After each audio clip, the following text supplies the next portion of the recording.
때, 이 친구래. 이 아저씨 때 이제 백제가 막 해외로 진출하는 일이 벌어져. 근데 진출을 그냥 했다고 하면 못 믿겠지. 뭔가 나라의 기틀이 마련돼 있고 왕권이 강했기 때문에 그렇다. 우리가 지금까지 이제 고대 국가 해서 고구려, 백제, 신라에 대해서 살펴봤는데, 이 가야는, 오늘 배울 가야는 고대 국가의 시기에 존재했던 연맹 왕국이죠. 그러니까 이걸 까먹으면 안 되고, 고대 국가는 아니다라는 거. 고대 국가 하면 특징 4가지가 있잖아요. 그 특징 4가지가 나타나지 않는 왕은 존재했지만 연맹 왕국이었다라고. 그래서 고대 국가 시기에 배운다고 해서 가야도 고대 국가다라고 이해하면 큰일 난다라는 거.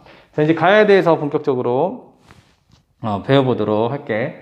자, 가야는 우리가 잘 알다시피 이제 변한에서 이제 출발했던 나라야. 자, 변한하면 기억나는 게 삼한이라고 있잖아. 이 외에도 진한, 마한. 3가지가 묶어져서 연합해서 삼한이라고 있었고, 우리 복습해보면 연맹왕국 때 삼한의 특징은 재정, 분리사회였다라는 거. 증거로는 천군이 있고 천군이 다스리는 소도가 있다라는 거. 그 증거로 그 소도였던 곳에 소대를 세웠다라고 했죠. 북을 달거나 아니면 그 새 모양 조각 그런 거. 이제 그게 그 영역을 나타내는 이제 유물이라고 했지. 자, 이제 변한이야. 그리고 이제 이 변한은 삼남 지역이기 때문에 농사가 잘 돼. 그래서 변농사가 특징이었다라는 거. 변농사가 잘 되다 보니까 행사를 2번 했다. 정확히 얘기하면 씨를 뿌릴 때 5월 달에 했고, 그 다음에 추수할 때 10월 달에. 그래서 축제가 2번이었다라는 거. 자, 이제 변한은 낙동강 하류에 있어. 자, 변한에서 이제 출발을 했고, 자, 이 변한에서 유명한 것. 그러니까 삼한에서 유명한 거는 벼농사라 그랬고, 그 중에서도, 삼한 중에서도 변한은 철로 되게 유명하다 그랬어. 그래서 성립은 이제 변한에서 했고, 이제 특징이야, 특징. 가야의 특징. 이건 꼭 잡고 가야 되겠지. 철이 굉장히 당시에는 지금도 이제 철이 중요하지만 이땐 더 중요했거든. 무기로서나 농사 기구로서나. 그래서 이제 철이 여기서 많이 이제 생산됐고 또는 철을 다루는 기술이 굉장히 좋은 나라였다라는 거. 그리고 이제 농사는 당연히 뭐 이제 밑에 지역이니까 이제 삼남 지역이니까 날씨는 따뜻하고 비는 많이 오고 그래서 농업도 잘 됐다라는 걸 알 수 있습니다. 그리고 이제 가야는 2시기로 나눠서 봐야 돼. 특별히 고구려, 백제, 신라처럼 왕 이름을 달달달 외울 필요가 없어. 여기는 특정 왕을 외울 다행인 거지. 이제 더 왕을 외울 필요 없고 가야를 딱 2시기로 나눠서 볼 거야. 첫 번째 3세기 때는 전기 가야 연맹이라고 해서 연맹이 들어갔잖아. 그래서 연맹 왕국인 거야. 아직 그다음 5세기 때는 후기 가야 연맹을 이제 조직해. 잘 기억해야 돼. 가야는 이것만 알면 돼. 전기 가야와 후기 가야. 그러니까 시험 문제가 나올 때는 보통 이게 어느 나라 이야기냐 이렇게 물어보겠지. 그럼 그냥 가야 이래도 되는데 조금 어렵게 가면 이게 전기 가야 이야기인지 후기 가야 이야기인지까지도 물어볼 수가 있어. 우리가 대비를 철저히 해야 돼. 연맹왕국을 주도했던 가야가 첫 번째는 이제 금관 가야. 금관 가야 되게 중요해.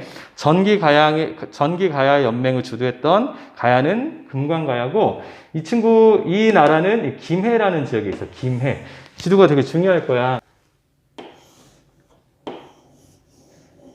이렇게 있으면, 이렇게 가야는 이 지역에 있어, 이 지역이고, 처음에 가야는 여기에서 시작해, 여기가 김해야, 김해. 김해인데, 전기가야 연맹을 주도했다가 나중에 후기에는 여기, 고령이라는 지역이거든. 나중에 이제 지도를 살펴보면 될 것 같아. 그래서 김해에서 이제 고령인데, 처음에 출발했던 전기가야 연맹은 여기, 김해 금관가야가 주도를 했다라는 거. 금관가야 하면은 탄생 설화가 있잖아, 김수로 아저씨. 김수로 하늘에서 자주색인가 이제 뭐 줄이 이렇게 내려왔잖아. 그 줄을 쭉 따라가다 보니까 무슨 박스가 있고 거기 이제 알이 있었대. 이제 거기서 첫 번째 처음에 부화했다라고 해야 되나? 이제 첫 번째 태어난 그 사람이 이제 김수로야. 김수로. 그래서 이제 얘를 먼저 왕으로 삼았다라는 이제 설화가 있고 또 그 국어 시간에 이제 더 배우겠지만 구지가라는 거 있잖아. 거부가 머리를 내놔라 안 내놓으면 머리 삶아 먹으리 이런 거 있잖아. 거북이 먹어봤니? 김수로. 그다음에 금강가야는 역시 가야잖아. 가야에서 유명한 건 철이야. 그래서 여기서 철이 유명하고 농사는 쓰지 않았어. 당연히 농업도 되게 발달했겠지. 쌀 생산량이 많으니까. 근데 그건 일단 패스했어요. 여기 어차피 모든 후기가야든 전기가야든 다 철하고 농사, 요게 이제 나오기 때문에 생략했습니다. 근데 얘만 조금 중요해서 전기가에도 마찬가지고 후기가에도 마찬가지야. 철을 수출을 했어. 수출할 정도로 굉장히 철이 많았고 기술력이 좋았다는 걸 다시 알 수 있어. 어디로 수출했냐면 낭랑이라는 데로 수출했어. 낭랑은 우리 지난 시간에도 배웠지만 중국을 얘기한다 그랬잖아. 그러니까 중국이 굉장히 문화적으로 또는 되게 뛰어난 문화 국가였는데 오히려 철은 우리나라에서 수출할 정도로, 가에서 수출할 정도로 철을 더 잘 다뤘고, 어느 정도로 잘 다뤘냐면 교과서에 보면 그 말 얼굴 있잖아. 말 얼굴 가리개로도 쓸 정도로 그렇게 철을 되게 잘 다뤘다라고 얘기를 해. 근데 이제 좀 애석하지. 고대국가로 성장하지 못한 게 굉장히 독특하잖아. 근데 거기 뒤에서 얘기하겠지만 그 이유가 있어. 지금도 마찬가지야. 선생님이 이제 여행을 이제 좋아하는데, 뭐 역사 전공한 사람들은 다 좋아할 수가 있겠지. 선생님 중국도 여행을 해보고, 일본도 여행을 해봤어. 특정한 나라를 이제 무시하는 건 아니야. 근데 이제 그때가 10년도 더 된 일이라 중국을 여행하잖아. 그러면 나 깜짝 놀랐어. 중국은 되게 못 사는 줄 알았어. 지금 너희들은 그렇게 생각 안 하겠지만 내가 어렸을 때는 우리 아버지를 비롯해가지고 중국은 우리보다 못 살아. 그래서 메이드 인 차이나 하면 뭔가 좀 그렇잖아. 지금 뭐 메이드 인 재팬 하면 되게 질 좋고 막 이러는데 일단 샤프만 봐도 그렇지 않니? 샤프? 아유, 지금 이 시국에 좀 이런 얘기하기 그렇지만 좀 일본 거 펜이 되게 좋잖아. 똥도 안 나오고. 근데 우리나라 거 똥도 많이 나오고 좀 그렇지 않니? 근데 아무튼 중국을 여행했는데 중국 건물들이 굉장히 커. 막 크고 되게 화려하단 말이야. 근데 동네에서 막 냄새가 좀 나. 냄새도 나고 건물들 가까이 가보면 되게 더럽고 그래. 그리고 이제 시민의식이라고 해야 되나? 그게 좀 떨어지는 거야. 쓰레기들이 되게 많아. 그리고 이제 택시를 타보면 지금도 그런지 모르겠어. 근데 내가 여행했을 때만 하더라도 대련이라는 데 갔거든. 대련, 뭐 단둥 이런 데 가서 내가 북경 안 가봐서 모르겠어. 택시를 타잖아. 그럼 진짜 공포 그 자체야. 무법이야, 무법. 신호등, 횡단보도 이런 거 그냥 싸그리 무시하고 달리는 거야. 그래서 기억나. 사촌 형하고 나하고 사촌 동생하고 사촌 동생 친구하고 갔는데 택시를 탈 때 가위바위보에서 진 사람이 맨 앞에 타는 걸로 한 거야. 너무 무서워가지고 막 이렇게 잡고 타야 됐거든. 뭐 이렇게 막 교차로 사거리인데도 그냥 막 쌩쌩 달려, 쌩쌩. 대박이야. 그냥 신호는 왜 있는지 모르겠어. 근데 그랬단 말이야. 근데 그 정도로 기술은 좋지만 이게 시민 의식이 좀 떨어질 수가 있는 거지. 그러니까 꼭 기술이 좋다고 최첨단 기술을 사용한다라고 해서 선진국이다. 그러기엔 좀 애매한 것 같아. 중국 가서 느꼈어. 반대로 이제 일본 여행 갔을 때는 깜짝 놀랐던 게 뭐냐면 도시가 되게 깨끗했어. 동네가 되게 깨끗하고 아까 얘기했잖아. 택시를 타면 막 그냥 무법 도시였다고. 종횡무진하는 거야. 그냥 신호고 뭐가 없고. 근데 일본은 딱 그 정지선을 지켜. 정지선을 지켜. 새벽에도 그랬던 것 같아. 내가 일본에 처음 도착했을 때가 새벽이었거든. 어디라, 요코하마에 도착했었는데 새벽이었단 말이야. 근데 새벽에도 택시들이 신호를 잘 지키더라고. 깜짝 놀랐어. 어쨌든 시민의식도 되게 중요한 것 같아. 시민의식도. 이 얘기다 이제 다른 데로 갔는데. 그래서 이제 가야가 시민의식이 성숙하지 않았나. 그건 잘 모르겠는데, 여하튼, 물질 문명이 발달했다라고 해서 완전 좋은 나라라고만 판단하기는 그렇다라는 거. 이건 똑같은 거. 돈 많다고 해서, 잘생겼다라고 해서, 착한 사람, 뭐, 성숙한 사람, 이렇지 않잖아. 그치? 잘생겼던 돈 많아도 그냥 갑질하는 사람들이 있을 수 있잖아. 그치? 졸부들, 우리가 졸부라고 그렇게 부르잖아. 잘생겨도 이제 그 값을 해야 되는데, 뭐, 자기 이제 얼굴 믿고 막 싸가지 없는 애들. 이제 그렇게 살면 안 돼.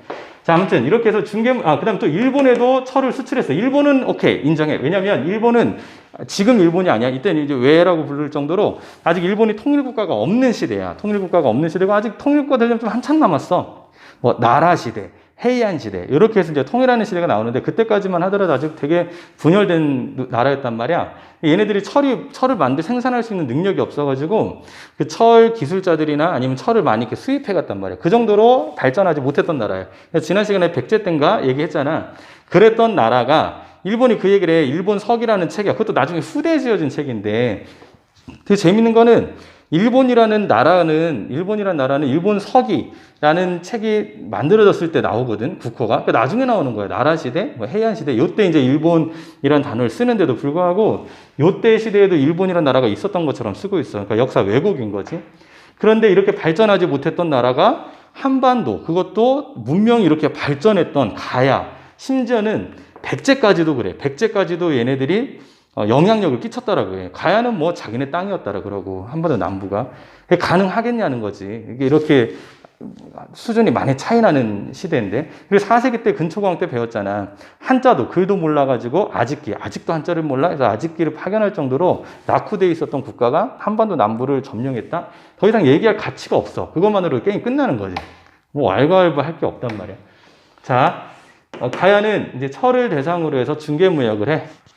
자, 근데 이 전기가야가 왜 약화되냐면, 여기 약화로 나왔는데 5세기 초에 다 배운 내용들이야. 그러니까 가야를 공부할 때는 복습한다라고 생각하면 좋을 것 같아. 5세기 초에 고구려의 공격을 받는다 그랬어. 이제 스토리 알지? 자, 그 다음에 대가야, 이제 금강가야가 약해지다 보니까, 고구려한테 맞아서 약해지다 보니까, 이제 이 연맹을 주도했던 가야가 바뀌게 되는 거야. 그 가야가 대가야야, 대가야. 되게 중요해. 대가야가 이끌었던 시대 5세기는 후기 가야 연맹이라고 합니다. 자, 대가야고, 대가야의 위치는 고령이라는 지역이야. 지금도 있는데, 여기 지도 보면 돼. 여기 지도. 여기 김해에서 고령으로 옮겨진 거야. 여기도 이제 지도 나와 있지. 김해에서 고령으로. 자, 그리고 여기는 이것도 이제 뭐 교과서에 나와 있더라고, 이 내용이. 교과서는, 우리가 교과서 언급 안 했구나.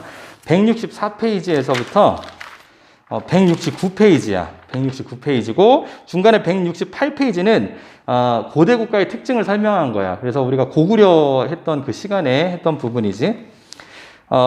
이 결혼 이야기가 67페이지에 나와. 67페이지에 나옵니다. 요 얘기를 안 했었나? 이제 김수로 얘기를 안 했는데 교과서에도 나와 있어. 66페이지에 나와 있는데 김수로의 와이프가 아유타국이라고 해가지고 우리나라 사람이 아니야. 거의 인도 같아. 이제 거기서 이제 건너왔던 이제 공주 허왕우라고 있거든. 그래서 그 공주와 이제 결혼했다라고 이제 알려져 있지. 넘어갈게. 이제 그 내용이 66페이지에 써 있어. 자, 넘어가고. 자, 이제 결혼 동맹이 나오는데 이것도 좀 재밌는 일이 있어. 원래 결혼 동맹 하면 벌써 지금 2개 나왔잖아. 이 전에도 2개 있어. 첫 번째 여기다 쓸게. 결혼 동맹, 그것도 사실은 결혼한 거니까 첫 번째. 결혼은 나제 동맹이라고 해가지고, 나제 동맹. 433년. 요때 했던 나제 동맹이 있잖아. 고구려 장수왕에 내려오다 보니까 밑에 있던 이제 신라랑 백제랑 둘이 연합한다는 거. 신라는 이때 왕이 늘지왕이었고 백제는 비유왕이었다라는 거. 한번 배웠었지. 나제 동맹 있었고, 그 다음에 또 결혼 동맹을 하게 돼. 나제 동맹이라고도 나제 동맹이긴 하지. 두 번째 나제 동맹이야. 결혼 동맹이라고 쓸게. 자, 두 번째 결혼 동맹은 그 동성왕 때였어. 동성왕 때인데 그 동성왕이 이제 동성왕 이전에 계로왕이 죽고 나서 문주왕 때 수도를 옮기잖아. 한성에서 웅진으로 옮기고 다시 왕권을 강화하는 입장에서 또는 고구려를 견제하는 입장에서 결혼 동맹을 한다 그랬어. 동성왕하고 이때 신라왕은 소지 왕이었다라는 거. 이제 세 번째가 또 나오는 거야, 결혼 동맹. 근데 이거는 가야하고 신라야. 여기 나왔네. 가야의 이뇌왕하고 신라의 버풍왕하고 같이 이제 결혼을 해. 웃기지? 원래 가야 하면 친했던 나라가 일본이고 또 백제거든. 근데 백제 이제 뒤통수를 때리는 거지. 뒤통수 때리고 이제 신라하고 이제 붙어 먹는 거야. 그래서 이제 신라하고 이제 결혼 동맹. 물론 진짜 버풍왕의 딸하고 인해왕하고 결혼하는 게 아니고 이제 이찬의 비조부라는 사람의 누이하고 이제 결혼을 시킵니다. 근데 변복 사건으로 인해서 이제 결혼 동맹은 이제 파기된다라는 거. 그럼 다시 또 가야는 누구하고 붙을까? 백제하고 또 붙는 거야. 그래서 이 5세기 이후에 그 신라하고 그다음 백제의 성왕, 그러니까 신라의 진흥왕하고 백제의 성왕하고 같이 연합해가지고 한강을 차지하잖아. 차지했는데 신라의 진흥왕이 배신 때려가지고 백제에 차지했던 한강 하류까지 다 이제 뺏는단 말이야. 다 먹는단 말이야. 그래서 열받은 백제의 성왕이 신라를 혼내주려고 이제 관산성에서 이제 관산성까지 가는 도중에 이제 백제 성왕이 안타깝게 죽임을 당하잖아. 매복해 있었던 사람한테, 신라 병사들한테. 그때 관산성에서 같이 싸워줬던 애들이 가야야. 신라하고 싸워줬던 게 아니고 백제 편에서 왔다 갔다 한 거지. 가야는 백제하고 친했는데 배신 때렸다가 신라하고 같이 붙어먹고 그러다 또 다시 백제로 가고. 망할 수밖에 없어. 그런 애들은 그죠? 망할 수밖에 없는. 자, 멸망 볼게요. 처음에 금강가야가 먼저 멸망당합니다. 금강가야는 아직 존재하고 있었어. 백제를 고구려한테, 광개토장한테 맞아가지고 막 힘을 많이 잃은 상황이었지 멸망한 상황은 아니었어. 그래서 금강가야가 먼저 멸망하는데 금강가야를 멸망시킨 왕은 신라의 버풍왕이야. 이것도 되게 중요하겠지. 이런 거 시험 문제로 되게 많이 나오거든. 요게 많이 나와, 보통. 결혼동맹은 나오지 않고, 별로 못 본 것 같아. 근데 가야 하면은 보통 철, 아니면 이제 나중에 지금 여기 언급하지 않았지만, 일본에 얘네가 문물을 전해주거든? 근데 많이 전해주는데 그 중에 이제 가야의 톡이랑 일본의 톡이랑 좀 비슷하게 있는 게 있어요. 일본의 스에키 톡에 영향을 끼치거든. 그게 나오거나 아니면은 이 가야의 멸망이 나옵니다. 어느 가야가 누구 왕한테 멸망당했는지, 어떤 왕한테 멸망당했는지. 자, 대가야는, 진흥왕한테 이제 멸망당해. 요 사실 잘 잡고 가야 돼. 자, 여기서 이 금강가야가 법흥왕한테 멸망당할 때, 이때 이 금강가야의 왕, 이 아들이 이제 한 번 정도 이제 들어봤을 것 같은데, 이제 왕의 아들이 김무력이라는 사람이야. 김무력이고 관산성 전투에서 활약했던 사람이야. 이제 멸망당하고 왕족이잖아. 왕족인데 신라의 진골 귀족으로 편입해서 들어가. 그러니까 오리지널 이제 진골 출신이 아니었기 때문에 차별을 좀 많이 받았어. 그러니까 왕까지 되기에는 좀 애매한 신분이었던 거지. 아무튼 가야 이때 금강가야의 마지막 왕이 이제 김구애인데 김구애의 아들이 이제 김무력. 그 김무력의 아들이 김서연이야. 물론 김서연의 아들이 여러분들이 잘 아는 그 말목을 배웠다는 김유신이야. 그러니까 김유신도 사실은 진골 귀족으로 편입이 되지만 원래 오리지널 진골 귀족이 아니었기 때문에 좀 신분상의 한계가 있었거든. 그래서 이제 김춘추하고 자기 동생인가랑 결혼시키려고 막 이상한 사건을 벌이잖아. 이제 그런 스토리가 이어지는 거야. 그리고 실제로 되게 역사의 아이러니지. 금강가야가 이때 멸망당했지만 여기 출신인 김유신이 신라가 삼국을 통일하는 데 있어서 혁혁한 공을 세우거든. 그러니까 진짜 엄청난 일을 했던 사람이야. 되게 아이러니하지. 금강가야가 이때 멸망하지 않았더라면 김유신이 존재하지 않았을 거고 신라가 삼국을 통일하는 데 있어서 좀 어렵지 않았을까? 왜냐면 김유신이 되게 중요한 역할을 해. 그 김유신하고 김춘추하고 친하게 지내는데 그 김춘추가 왕이 되기에는 조금 애매한 입장이었어. 근데 김춘추한테 힘을 실어줬던 사람이 또 김유신이기도 해. 그러니까 대단하죠. 그 다음에 이제 대가야 멸망한 거는 이제 진흥왕 때. 이로 인해서 가야는 이제 완전히 없어졌다. 역사 속에서 사라졌다. 자, 그러면 가야는 왜 고대국가로 성장하지 못했는지, 왜 연맹왕국 단계에서 망할 수밖에 없었는지 두 가지 이유만 살펴볼게. 교과서에 나온 거예요. 중앙집권 국가 발전. 중앙집권 국가라는 건 고대국가야. 힘이 중앙에 집권해 있다. 모여 있다라는 거지. 중앙에 있는 사람 왕이었을 거고. 고대국가로 발전하지 못한 이유 두 가지가 있어. 첫 번째, 신라하고 백제 압박을 받았어. 자, 여기 지도 보면 여기가 가야라 그랬잖아. 가야인데 여기는 백제가 있고 여기는 신라가 있어. 신라, 이 강대국 사이에 맨날 끼어 있단 말이야. 끼어 있어. 그래서 얘네가 성장하기엔 되게 애매했던 거지. 근데 없었고, 두 번째는 연맹왕국이야. 근데 연맹왕국들이 각 소국들, 각 작은 족장들이 통치하는 각 소국들, 작은 소국들이 서로 독자적인 세력을 유지했어. 그러니까 왕한테 힘을 다 몰아주지 못한 거지.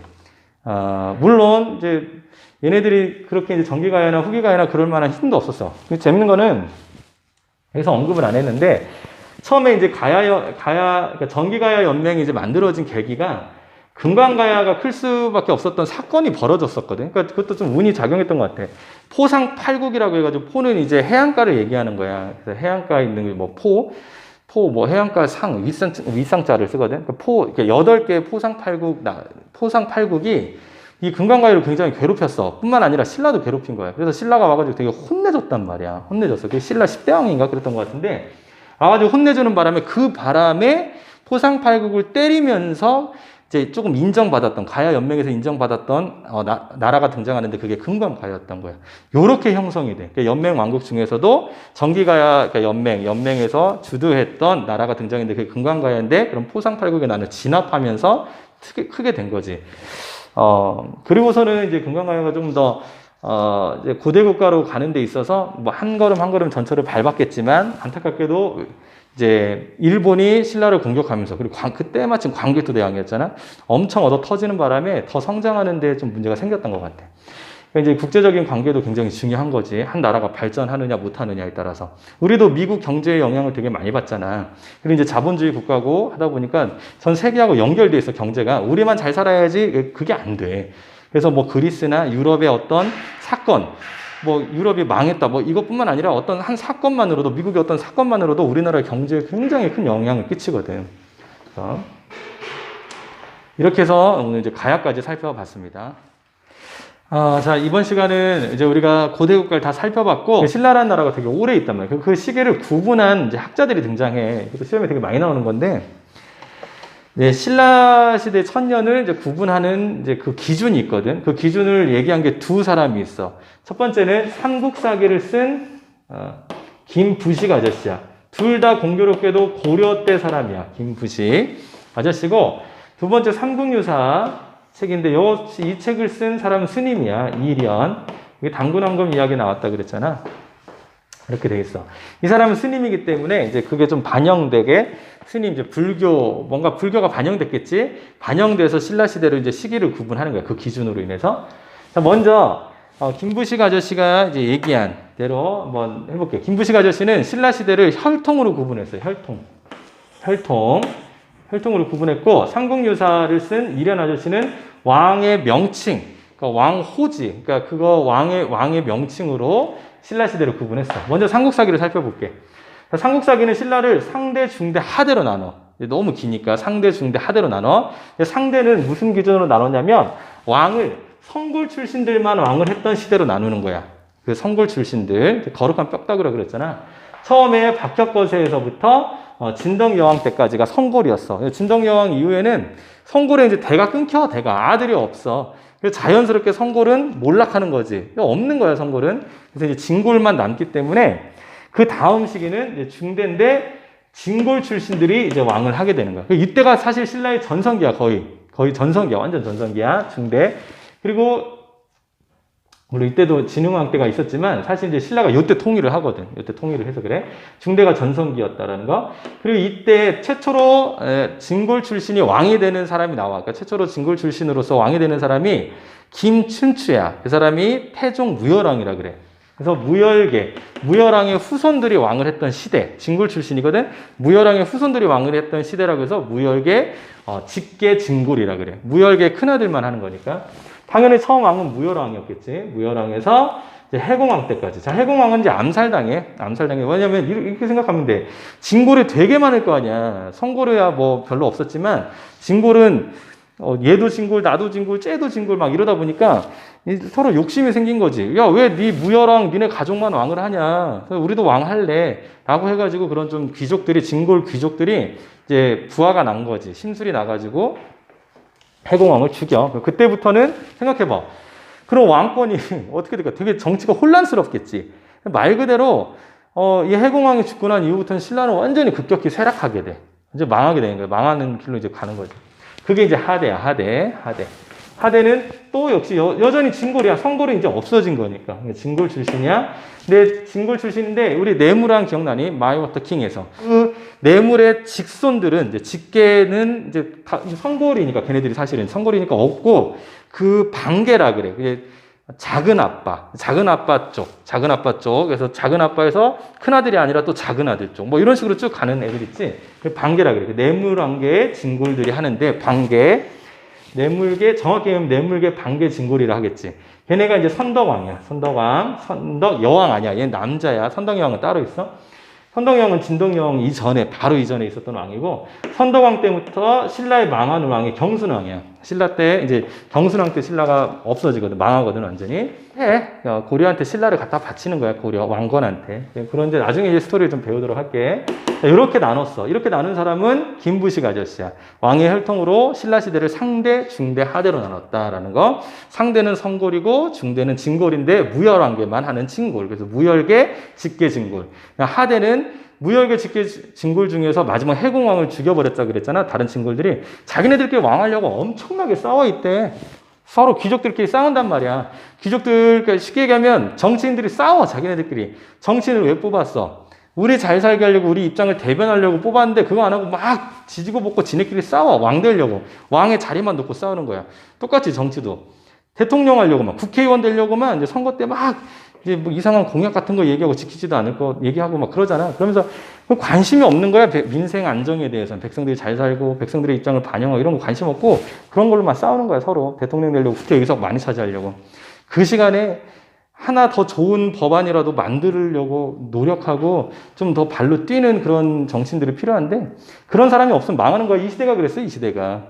자꾸 사치하고 돈 더 벌려고 하고 자기 왕되기 위해서 서로 귀족들 막 연합하려고 그런 정치 음모술수나 쓰고 그런데 나라 망하는 거야 실제로. 이런 역사를 배우면서 현재 모습들을 진단할 수 있어야 되겠지. 자, 삼국유사 쓴 이련 아저씨는 혈통이 아니라 왕의 명칭으로 이제 신라를 이제 구분하는 거야. 시기 구분하는 거야. 첫 번째 상고라 그래. 상고 시대, 상고, 중고, 하고로 나누는데 상고는 우리나라에서만 썼던 독특한 이제 고유한 왕의 명칭이지. 그걸 썼던 시대를 나눈 거, 상고로 나눈 거야. 배웠잖아. 거차이마 해서 거서관, 차청, 이삭은, 마리깐. 이 시대를 살았던 왕들, 이 명칭으로 살았던 왕들 시대를 상고라 그랬어. 고유 명칭. 박격거세. 정확히 하면 박격거세, 거서관. 박격거세, 거서관이었지. 혁거세, 남해, 차차옹. 유리, 이사금. 탈의 이사금. 쭉 이사금으로 가다가 내무랑 때, 마이워터 킹 때 이제 마리관으로 바뀌고 지증왕 때 가서야 왕이라는 명칭으로 바뀌어. 그래서 지증왕 때까지야. 지증왕 때 박혁거세부터 지증왕. 지증왕 왜 들어갔냐? 얘도 처음에는 마리관이라는 칭을 썼으니까 지증왕 때 가서야 이제 왕이라는 중국식 스타일로 바꾸거든. 그래서 이제 상고, 이 시기를 상고라 그래. 중고도 이제 사실은 전성기였겠지. 중고는 불교식 왕으로 썼대. 이때부터는 국가가 불교를 받아들여. 2차 돈에 순교해가지고 불교를 공인하게 되잖아. 그 왕이 버풍왕이었지. 이게 나왔네, 버풍왕. 그래서 버풍왕 때부터 진덕여왕 때까지는 불교식 명칭이라는 것은 무슨 법, 진, 요런 게 들어가면 불교식 용어야. 그게 불교에서 많이 사용하는 단어거든. 진덕여왕도 마찬가지. 다 들어가 있네. 진덕 다 들어가 있고, 버풍왕. 그 다음에 진흥왕, 뭐 이런 선덕여왕, 이런 왕들 있잖아. 그래서 요 시기, 불교식 명칭을 쓴 시대, 왕이 불교식 명칭을 썼던 시대는 중고라 그래. 중고. 스님다운 거지, 스님. 그 다음에 하고는 이제 중국 스타일. 완전 이제 우리 신라를 중국 스타일로 바꾼 거야. 그러니까 선진 문화를 받아들인 거지. 우리나라도 교육식 학제가 미국하고 많이 닮아 있잖아. 그러니까 우리나라에 고유의 학제가 있었단 말이야. 서당, 안 익숙한가? 서당이라든가 뭐 중학교 이런 거 없었어. 그냥 사부학당, 조선시대 때 있었고, 성균관 이렇게 있었는데 지금의 633 제도가 이제 미국 거란 말이야. 미국 거를 가지고 온 거지, 그대로. 이때도 마찬가지야. 이때 잘 나가던 선진국인 중국식 왕호를 가져온 거지. 그리고 왕호만 가져온 게 아니라 왕의 명칭을 가져왔다는 얘기는 그 나라의 문화까지도 가져온 거야. 그 나라의 제도까지도 가져온 거고. 우리가 사실 우리나라는 한복 입어야 되잖아. 그지? 한복 입어야 되는데 이런 거. 그 다음에 머리 스타일, 음식 스타일, 이런 문화를 받아들였다는 얘기는 문화만 받아들인 게 아니라 그 나라의 사상 또는 제도까지도 받아들인 거를 의미하는 거거든. 다 뜯어고친다는 얘기지. 자, 중국식 왕호를 쓴 시대를 하고라 그래. 하고, 태종 무열왕. 이 태종 무열왕이 얘가 왜 갑자기 중국식 왕호를 쓰는 왕으로 나오냐면 이 아저씨 때 당나라랑 연합을 해. 나당 연합을 해서 백제 물리치고 이제 물론 통일하는 건 못 보고 이제 죽거든. 그 아들이 이제 문무왕 때 다 통일을 하는데 그때 이제 고구려도 멸망시키잖아요. 668년에. 그러니까 요때부터 중국과 되게 친했기 때문에 중국 제도를 많이 받아들였어. 그래서 무열왕 때부터 신라 망할 때까지 중국식 왕호인 왕은 중국식 왕호야. 그래서 이제 그 왕을 썼던 시대를 하고라 그래. 하고. 자, 이렇게 이제 살펴봤는데 이거를 한번 우리가 표로 좀 정리해 볼게요. 표로 정리해 보면 삼국사기 기준으로 해서 삼국유사를 한번 써보면 될 것 같아요. 이렇게 어떻게 나눠질까 한번 해볼게. 자, 삼국사기 맨 처음 시작하는 왕은 다 똑같아. 사기나 유사나 시작하는 왕은 박격거세야. 그래서 여기다가 박격거세 쓸게. 박격거세.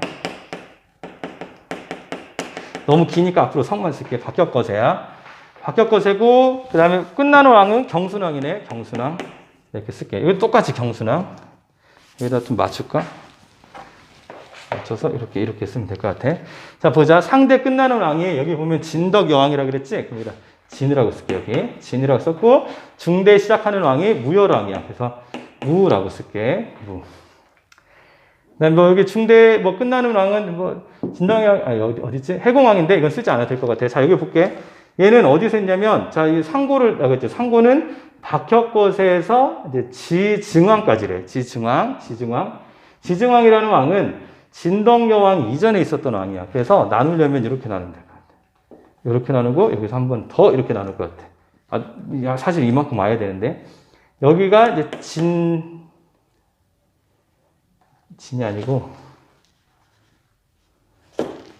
여기가 지증왕이 되겠지. 지증왕.